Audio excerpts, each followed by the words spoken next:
drawn to understanding the conventional, things that happen in the conventional realm, is because you're taking things less seriously.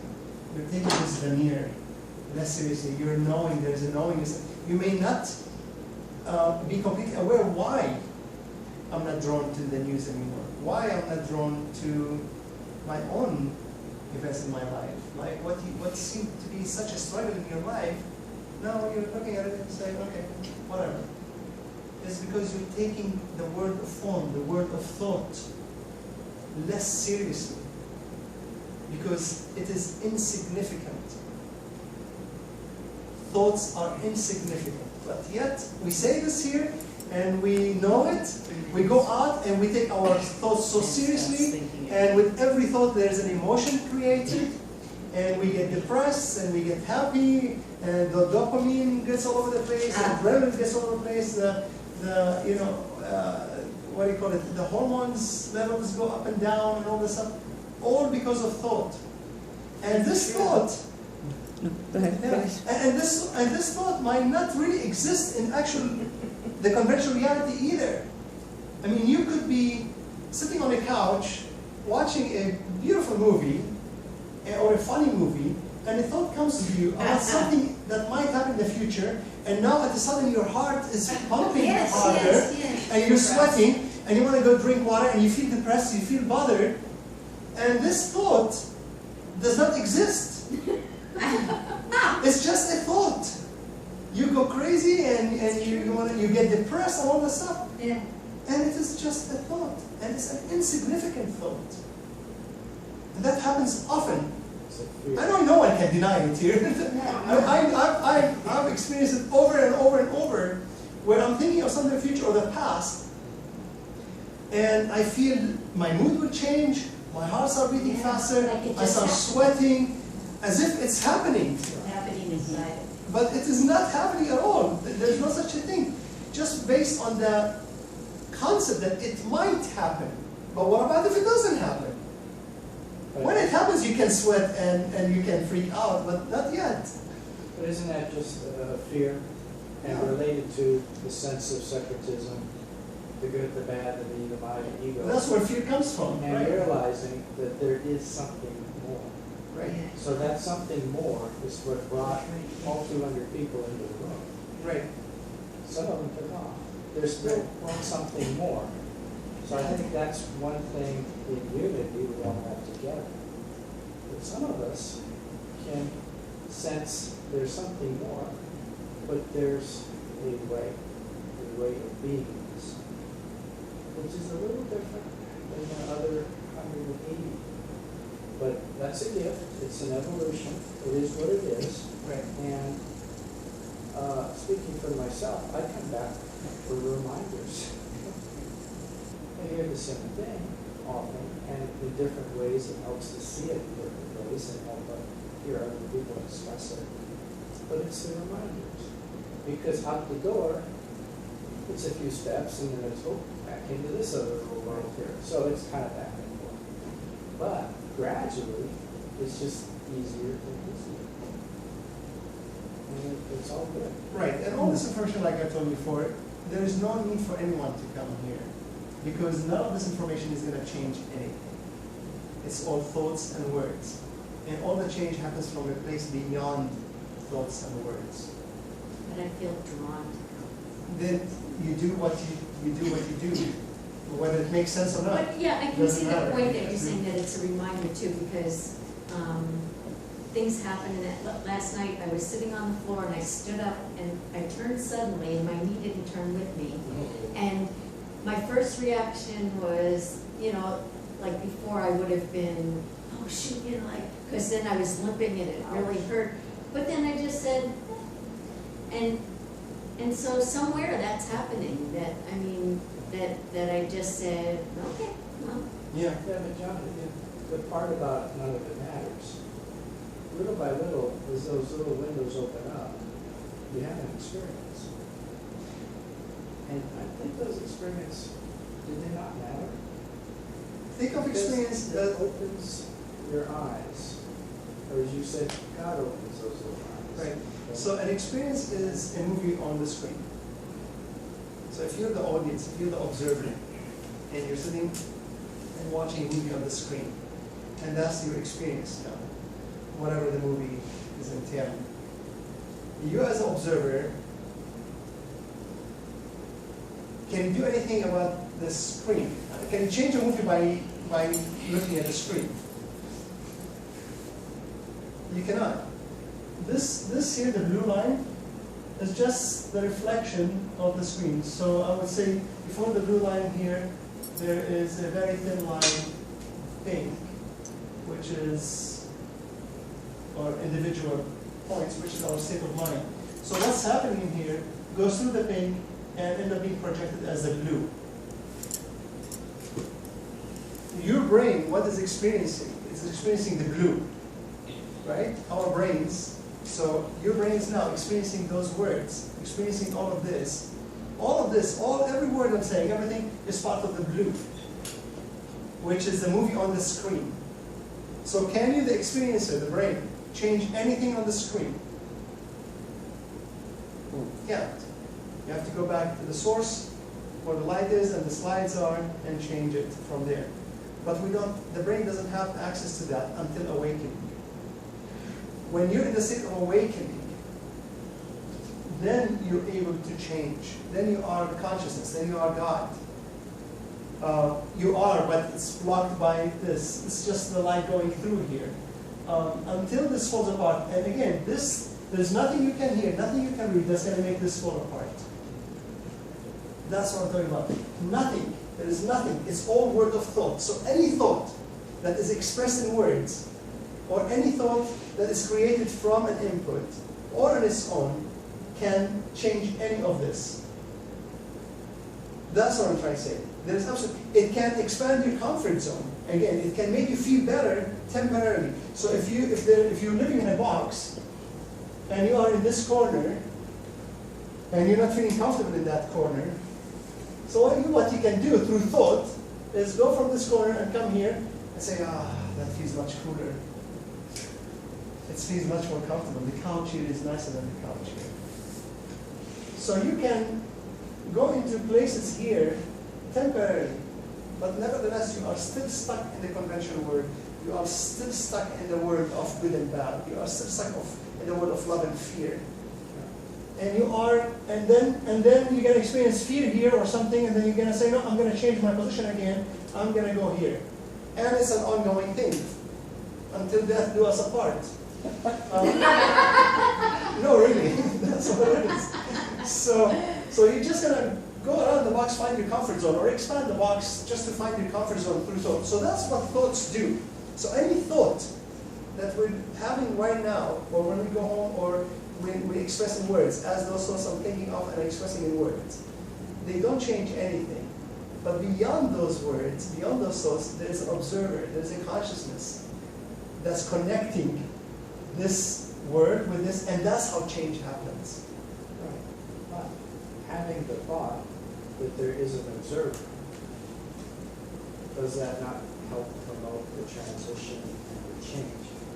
What I'm looking at is two ends of the spectrum. But consciousness happens generally, I think, as a transition. It's not like knife edge, one split second to the other.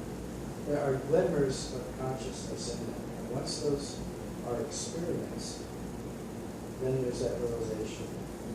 There's God. Now, getting from point A to Z, there's the how-to that comes in.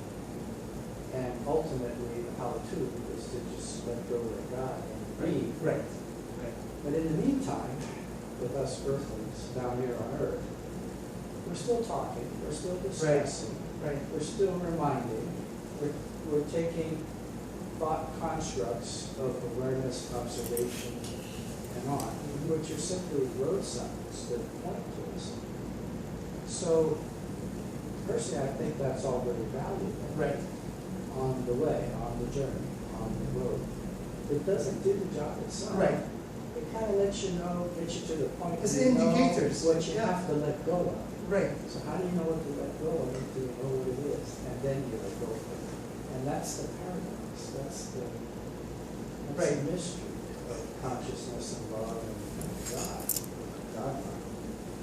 Right. So, I think it's good to feed something back and be exposed to thoughts and constructs and observations. But in and of itself, that's not the answer. Right. Now, those are indicators, like I said, they're road signs. But they're road signs that don't tell you where to go. They're telling you that where you are.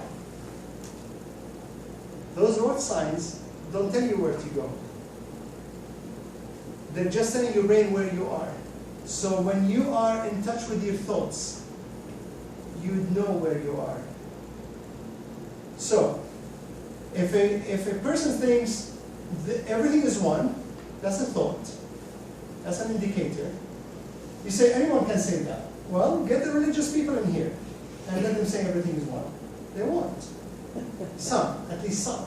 Some very, some people doesn't have to religious. Some people that have certain ideologies. They won't have that thought. They just won't have it, period. No, I don't think everything is one. That's an indicator that they are here or here. Bring a person that will say, everything is one. I believe. It's a belief. It's a thought. I believe everything is one. So maybe that person is here somewhere. For instance, it's an indicator of where you are. Our thoughts just indicate to us where we are. That's all they do. So you are walking in a road. You are going down the road. You're not walking the road, actually. You're being carried. You're sitting in a vehicle, in a divine vehicle, and going through a road. And when you pass by and you see road signs, the road signs don't tell you make a right or make a left, because you're not the one that's driving anyway. And the vehicle that you're sitting in, that's taking somewhere, knows exactly where it's taking you. Those road signs, they tell you, you are on the right way, or you are here, you are in subconsciousness, or you're in consciousness, or they're just indicators of where you are in the moment. They don't tell you where to go, because there is no you to begin with, and you're not the one that's driving, and you're just the spectator. You're just, the happy-go-lucky kind of person. Doctor says to people they have pain, physical pain, they say, be in touch with your brain, because the physical pain is a brain triggers something, and then we feel the pain. So do we have power over this brain, conscious brain, to train it, or how we do that? To heal the physical pain? To feel the physical pain.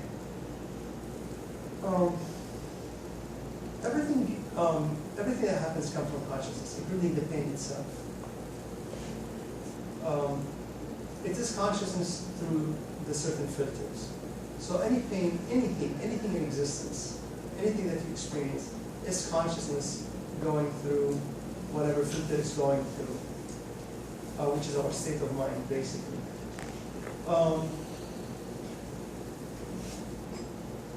Pain is a form, is a physical thing. It's part of this experience.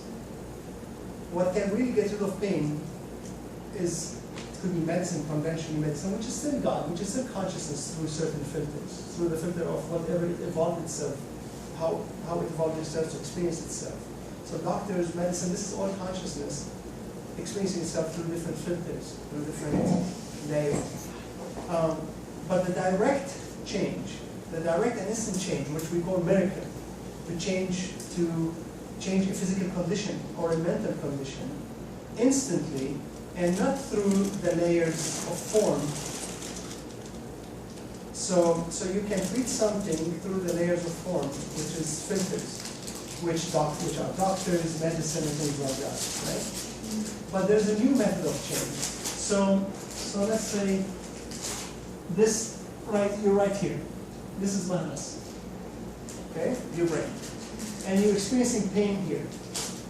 So what your thoughts are going to do, what your brain is going to do, is going to look for something on the surface here to resolve this pain. So it's going to look for a doctor. Everything of the form is on the blue. Doctors, medicine, everything is on the blue. So Manas is going to try to find a solution for this experience through thought by referring to something else that is just as superficial as that pain or experience. So we go to a doctor. And that solves it. It's like treating symptoms. So if you have pain and you have a broken leg and they fix that leg, let's say, and now you're doing fine. And you say, well, I changed, I'm fine. But you're still in the same box where a few years later you might break an arm. Or you might get another disease, for instance. Or whatever it is. You're still subjected, no matter what, it is all temporary. This word is the word of, it's a temporary word. Everything that we do, everything that we fix is temporary. Nothing is permanent. Everything is subject to change, according on the laws of physics and conventionality. Everything. So there's nothing permanent. Anything that you do is not permanent when it's from this word here. But if Magnus once, she went to doctors and she told about the brain, and nobody can do anything about it. Now you want a new method of change. How can you change this physical ailment instantly without anything from this word of thought? It can happen a lot faster, a lot more efficiently, a lot more directly than anything any doctor can do or any science can do on this superficial realm. By just being connected to where this thing came from to begin with. So it's like, like religion says, you just let God take care of it. It's faith, basically. And faith is really what does it. Faith is what connects you with God. But faith is surrender. And how to surrender is that it happens on its own. Even to be able to surrender happens on its own. So I used to think, I want to surrender. How do I surrender? Okay, I'm going to accept everything. That's all thought. I couldn't surrender. When I surrender the surrender, when I gave up on the surrender, I end up surrendering. Or experiencing a state of surrender. So surrender is a state, it's not a thought. But we often try to bring those states through thought. I want to surrender, so how can I do it? I want to accept this, I am one, I am this, it's all thought, thought, thought. Okay, those are all good indicators that you are, somewhere on your way to surrender, actually. To be able to think like that are indicators, are road signs that tells you are on the road to surrender. But whether you think those or you don't think them, whether you take your thoughts seriously or not, whether you think they're extremely significant thoughts or you think they are the silliest, even me being God or me being one could be just a silly thought, does not change your state. You're already on your way. So whether you think of it or not, whether you analyze it or not, it doesn't really matter. But the brain, the nature of the brain wants to understand, wants to analyze, wants to know where it is. It wants to see those road signs, just so it knows it's secure, that it knows it's on the right track, that it's in the right place. A religious person will have road signs that says, you are with Jesus. So they feel secure, they feel that they're in the right place for them, because that's the road that they are going on. The road into subconsciousness maybe. Or an atheist will see signs that will make them feel that they're in the right road also. So the only way to experience something like that is when your state of mind or any portal will connect that experience. Don't forget, everything that you experience doesn't belong to you because there is no you. There is pain. Whether you experience it or I experience it, whether this brain experiences or this brain experiences it, is no different. It's all, we think that we are independent entities. We think that this is me, I'm independent. There's nothing about this physical being that's independent. It's connected to everything, from gravity to everything around it that we don't see, to black matter, to black energy that we're discovering now, that everything here is only 5% of what really exists in there. And 95% of what exists in there is called dark matter and dark energy. So, and dark matter and dark energy can connect us all together, we don't even know it. So there's no independence. Just because our 5 senses are limited to seeing this separation, that doesn't mean this is the fact. That doesn't mean that this is the reality. Everything about you is connected to everything else. So that when this brain experiences a pain, while in the state of consciousness, it can cure this pain as if it's curing pain in this body. No difference. I am so adamant about this conclusion from my experiences. There's absolutely no difference. If this brain is in the state of consciousness, it can cure or resolve or bring order, divine order. It can bring divine order to whatever is experiencing, whether it's in this body, here or there, or whoever, whatever. There's no difference because it is all one. It doesn't mean that to cure something within you, your mind, because this body belongs to this mind. No, this consciousness there, everything belongs to it, and everything is it. And that's what I'm getting to at this point, is to go beyond thought and words, to go beyond thought and words. And my brain is almost reluctant to come and tell you that, just tell me your problems, tell me your experiences. That's all I need. Just tell me your experiences. Let this brain experience or become aware of your experience. And while this brain is in the state of consciousness, there is no doubt in my mind, when this brain is observing the consciousness and observing whatever experience it's observing, it connects the consciousness with that experience and brings order to that experience. I have no mind in my mind that this is how it works. But there is reluctance in my brain. There's reluctance because the ego, because the ego is trying to take ownership to this. The ego jumps immediately. It's like a vulture. It jumps immediately and says, I can do stuff like this. I can perform miracles. I can do this. And my brain is very wary of that. It's very much in touch. When I did the thing for Aloha, or my mom, or my sister, or myself, my brain is aware that there's something that jumps immediately and is trying to take ownership for this experience. And exists and feed on it. It's like it feeds on it. The ego feeds on those experiences. Because now the ego used to think that, I'm a businessman. I can accomplish business. I can accomplish this. But now there's no business, right? So now the ego wants to take different. Yeah. So now the ego wants to be a healer. So as soon as the brain experiences a healing, the ego just jumps on it. I see it. It happened to me. The ego just jumps on it and says, now it's taking a different mask. I'm a healer. I can do miracles.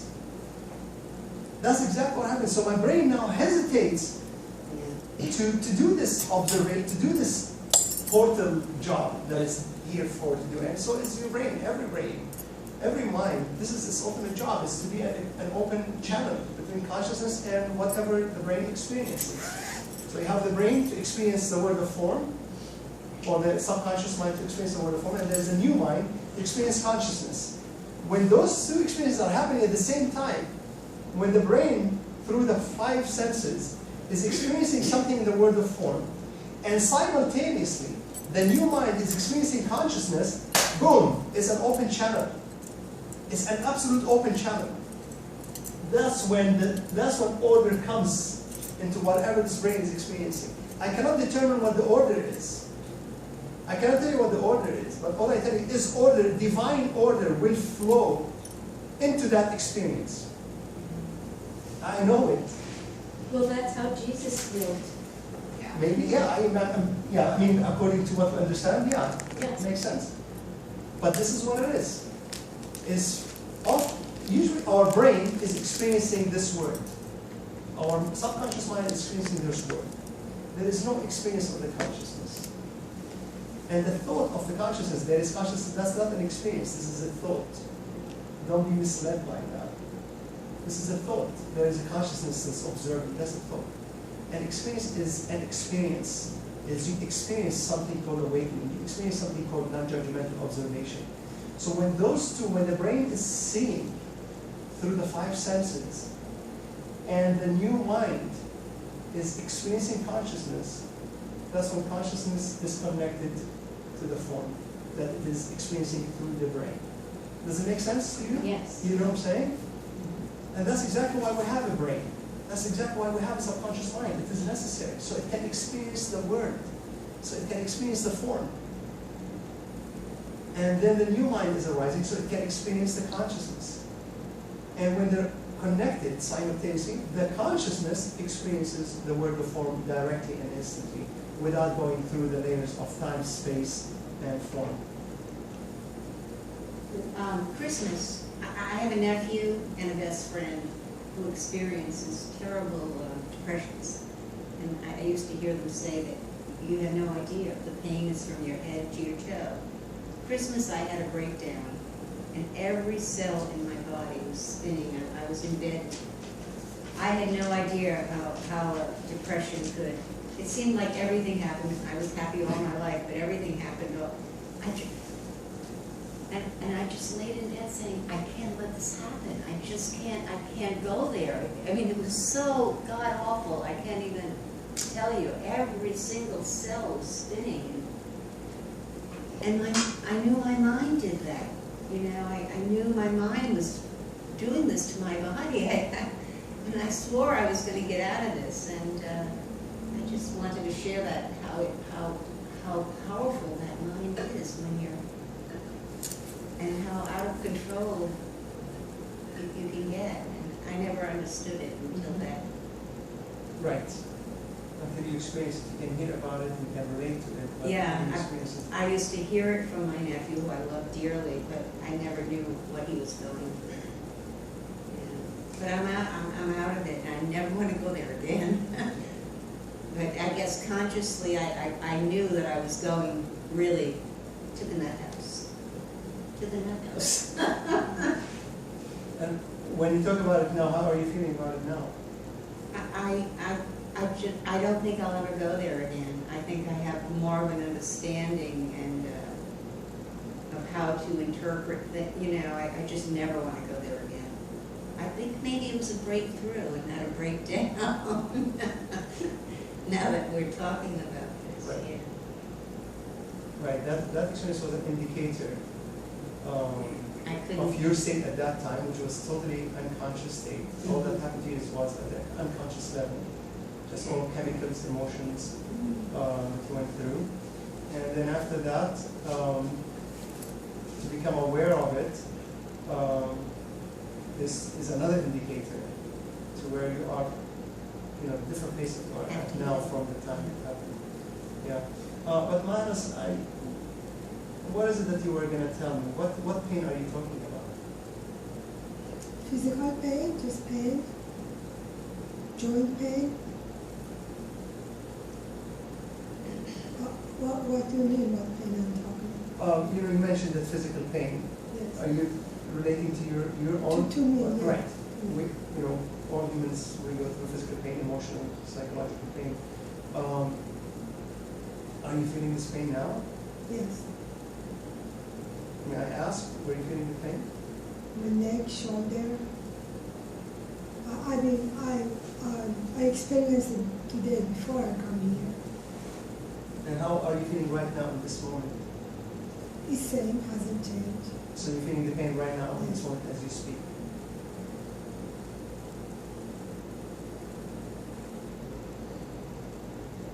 What are your thoughts about it? Mixed thought. At the minute, the thought says, I live here, go home, take the painkiller, do some massage, it would ease off. The other part of my thought, no, just stay here. It may disappear on its own. Or just not resist it. Resisting it makes it worse.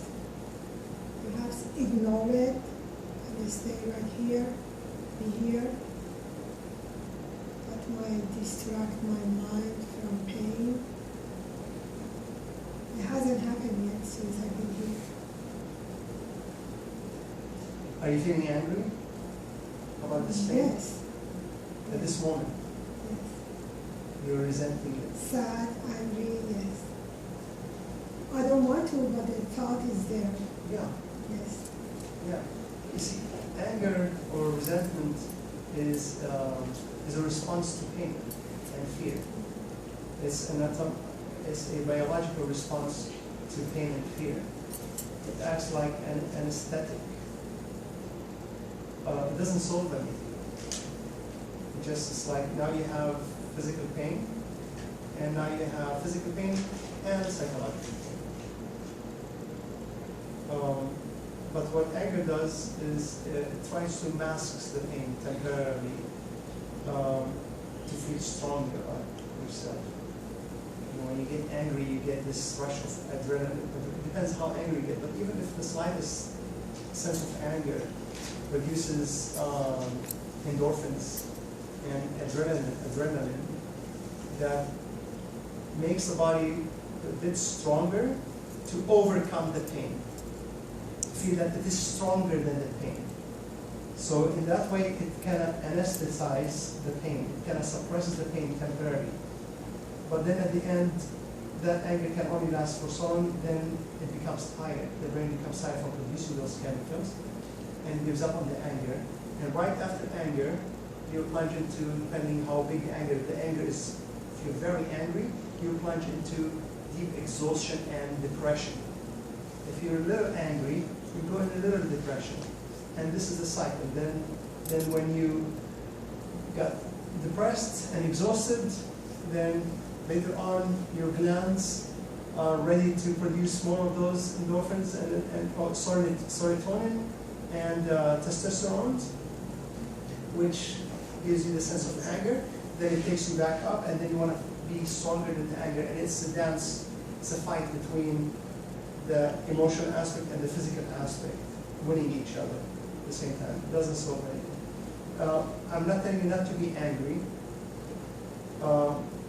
If you feel like being upset at the world or at life, we often feel that way. Why does life have to be like this? Why is there pain? Why do I have to suffer or feel this? And why can't I find a solution for it? Feel that way. And that's all thoughts of anger. We're angry at the situation. It doesn't solve anything, you know that. This anger does not solve anything. But even the anger is not something that you're choosing to do. It's just all automatic. It works on its own. And if I tell you accept it, I'll be thinking to do something that you are unable to do. Because acceptance is not a thought. So when you say, I want to accept my pain, and I want to accept that I'm angry, that's also a thought. Acceptance, true acceptance, is a state, not a thought. It's an experience of observing without judgment. When there is an observation of that pain without judging it as bad or good, when there's an observation of that anger without judging it as bad or good, that's acceptance. That's what connects your experience with the world of order. And that's precisely what I'm doing now. If I'm going to tell you I'm being empathetic towards what you're feeling, that's because my subconscious mind will be saying those words. But my consciousness, my non-judgmental observation at this moment has no desire to change your pain, or to change your situation, or to change your ability not to be angry. Absolutely none. From a conventional perspective, it might look like I'm being an inconsiderate, indifferent, heartless person. That's what consciousness seems to be from a conventional point of view. I don't have a desire for you to get rid of this pain. I don't have a desire for the pain to stay. I'm just simply experiencing what you just expressed, and it's in the state of perfection. Literally, I'm expressing to you in words what my state or my stance on what you just conveyed to me. So you can go out of the door and say, oh, that punk, Johnny, doesn't give a care about me. He doesn't care about my pain, that's from a conventional perspective. But from a new mind perspective, it's just experiencing without judgment. It's experiencing what you just described. Now, my brain is not feeling the pain that you're feeling. If my brain is feeling the pain, it would be a more direct and clearer experience to the brain. You know what I'm saying? That's how things work. So when I hurt my elbow, when this elbow got hurt, or my leg, working in the yard, I felt a couple of days ago also, I was on the wall of the spa, brushing the spa, and I lost focus, and I just fell, and I broke the metal bar, and I fell on my elbow, and my neck twisted. And as soon as my brain felt the pain, I cracked up. I laughed my head off. That's an opportunity. Okay, so what happened? I felt the pain. My right here was hurting me a lot. And I thought it was going to be hurt permanently. And I hurt my elbow quite a bit. And I fell on my back too. And as soon as I became aware of the pain and became non-judgmentally observing this pain, so my brain felt the pain. The instant that I became in non-judgmental observation that this is good or bad, or what happened should or should not have happened, or I should have paid more attention, or I shouldn't have paid more attention. All this analysis, all this judgment of what was right or wrong with this whole experience was suspended completely. I swear to God, I'm not lying to you. Everything just disappeared instantly. That's how it works. That's literally how it works. Once this is solid, once this is open, even for a second, even for an instance, once this is open for an instance, order flows instantly and directly without going through form, medicine, doctors, the layers of form, atoms and molecules and whatever we make the medicine of, or people, or time and space. It's an instant puncture through time, space, and form, the time, space, form dimension. It's an instant puncture. Let there be light, and it was done. Well, When the word was said, it was done. That's what Jesus talks about. Well, just as an experiment, fix hers. There is nothing to experiment with, and there is nothing to fix. There's really nothing to fix, and there is nothing to experiment. My brain is talking, my brain is observing this. At the level of consciousness, there is no thought. There is no desire. Desire is a thought. There is no desire. When you tell me fix it, it's like I should have a desire to fix it. My brain could be wanting that, but at the same time, I mean, my brain wasn't thinking that now because it got used to almost mimic the consciousness. My brain is also now just doing what the consciousness does. It doesn't have a desire to change it. And where in the past, like when my mom's back got hurt, my brain wanted to change the situation. When I put my hands on my mom's back, my brain or my ego was rushing to heal her. There is a knowingness there that I could experience that healing. So my brain was rushing into it. Same thing with Aloha. My brain has been very reluctant to doing things like that. It's like stepping away from it. I don't want to deal with it because the ego is jumping in. But then, when I observed the thought that I want to heal my mother, so there was a thought, I want to heal my mother's back. When the new mind observed that thought, not judgmentally, that thought dissipated. And then my new mind focused on the experience, that there is such an experience, without the desire to change it, without analyzing it, without any thought about it, it was healed instantly. And the same thing with Aloha. I do have about 5 or 6 experiences like this in the last year. That's giving me a knowingness, giving my brain the confidence or the knowingness that this is real. This is real. It's like testing the waters. This is real. This works. But then I say, no, the ego is jumping in. And it's just a dance. It's a dance. And the same thing with Aloha. She told me, touch my foot and heal me. And I said, no, I can't. And when the minute I touched her knee, a thought occurred to me that there is a desire, I want to heal her. That's the ego talking. I want to heal her leg. And then when I observed that thought, that there's nothing wrong or right about thought, there is a thought. That thought dissipated, And I didn't think anything about her. I was just following her instructions. Put your hand on my knee, put your hand behind my knee. I just did it without desire, without anything. It was done.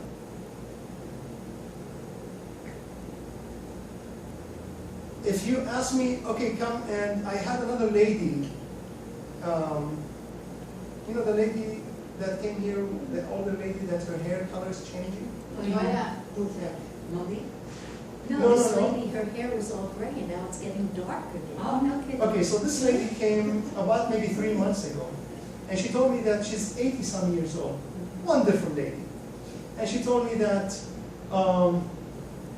that I used to drive a car, I used to work, I used to be so vivid and so energetic, and she fell and hurt her hip.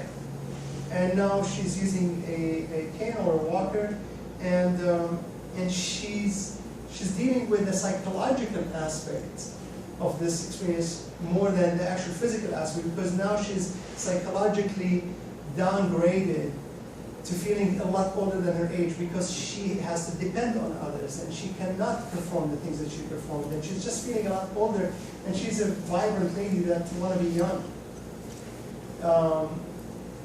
And I told her I'm aware. I honestly didn't think I want to heal her or anything like that. I didn't think of that she needs to feel young again, or there is nothing. I'm just listening to her and just listening, just taking this input in, and there's absolutely no desire about it. It's like as if you're indifferent. It's like, okay. Then she came a few weeks ago, and she's telling me that something is weird is happening to her hair. Her hair was all gray, and I've seen her hair, and I remember how she looked like, and maybe half of her hair is turning black again. And she came specially to tell me that, and she told me I'll come back again if something else happened. I haven't seen her since she came about 3 weeks ago, 4 weeks ago. And when she told me that, I'm looking at her, and I did not relate that to anything she told me or happened. Or through me, through her, through I don't know who. I did not relate it, I did not analyze it at all. I'm just listening to her. Okay, your hair is turning darker again. That was it. We'll see if she comes back. It's pretty unusual, right? It's the other way around. Yeah, so what I can tell you, Mahanas, is this. I'm not experimenting. I am not experimenting by any means. Honestly, I have the drive, I have the deep impelling to not talk much anymore. To just be the space for experiences. Just be the space for experiences. What arises out of that? I'm clueless. I'm absolutely clueless. This is the truth. I don't know. All I can tell you is share whatever you want to share. And the experience is an indicator.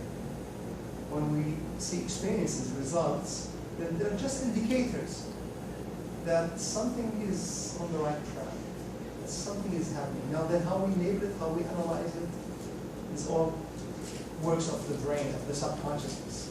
It's not even necessary. But the subconscious is, its nature is to analyze and try to figure things out so it can convey also. But I can almost guarantee you that when you are awakened, when there's an experience on this side of the blue line, and you observe it without judgment, and you're at complete peace with it, that it is precisely what it needs to be. It is God manifesting itself. When you're not through thought, but through a state, not thinking that it is what it needs to be and that it is God in its own state. It's not the thought. There is an experience. There is a sixth sense or seventh sense or whatever you want to call it. There is an entire state of being at peace, not thinking peace, but being at peace with it.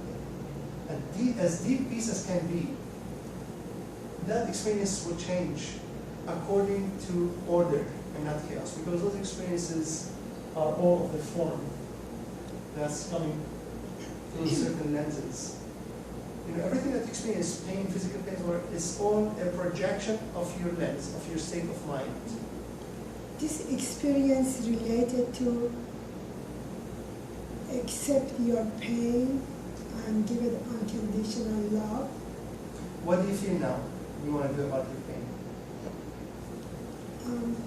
I don't fight it. Right now, in this moment, what do you feel like you want to do about your pain? In this moment, as you're telling me. I feel I just give it unconditional love and accept it. Just like how the mother, they love their children unconditionally.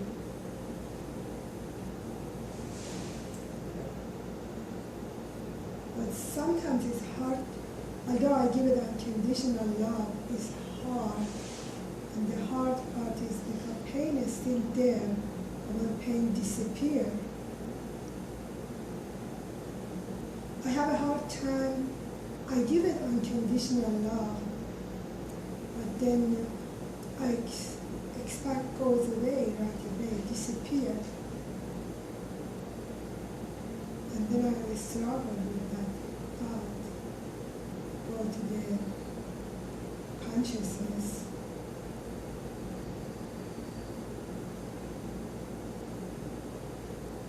When you say you give it unconditional love, what do you mean by that?